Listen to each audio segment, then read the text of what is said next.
continued the cat. "This river begins near one end of the island and flows into the ocean at the other.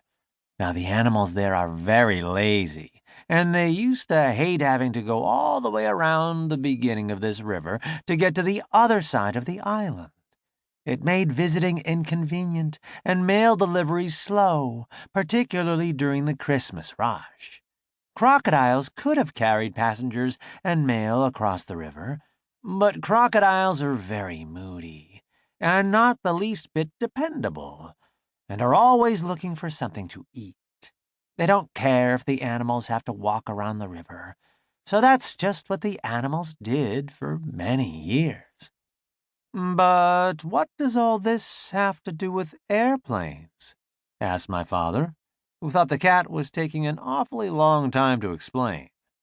"Be patient, Elmer," said the cat, and she went on with the story. "One day, about 4 months before I arrived on Wild Island, a baby dragon fell from a low-flying cloud onto the bank of the river. He was too young to fly very well, and besides, he had bruised one wing quite badly, so he couldn't get back to his cloud. The animals found him soon afterwards, and everybody said, 'Why, this is just exactly what we've needed all these years.' They tied a big rope around his neck and waited for the wing to get well. This was going to end all their crossing the river troubles." "I've never seen a dragon," said my father. "Did you see him? How big is he?" "Oh, yes, indeed I saw the dragon. In fact, we became great friends," said the cat. "I used to hide in the bushes and talk to him when nobody was around. He's not a very big dragon, about the size of a large black bear, although I imagine he's grown quite a bit since I left. He's got a long tail and yellow and blue stripes. His horn and eyes and the bottoms of his feet are bright red, and he has gold-colored wings."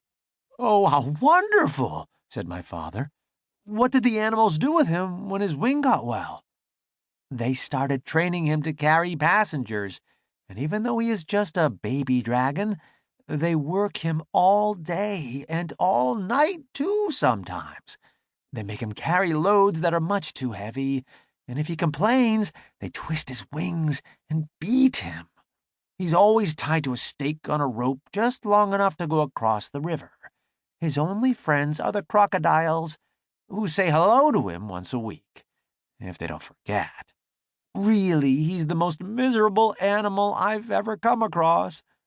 When I left, I promised I'd try to help him someday, although I couldn't see how.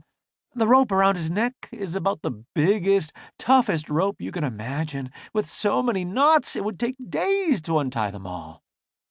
Anyway, when you were talking about airplanes, you gave me a good idea. Now, I'm quite sure that if you were able to rescue the dragon, which wouldn't be the least bit easy, he'd let you ride him most anywhere, provided you were nice to him, of course. How about trying it?"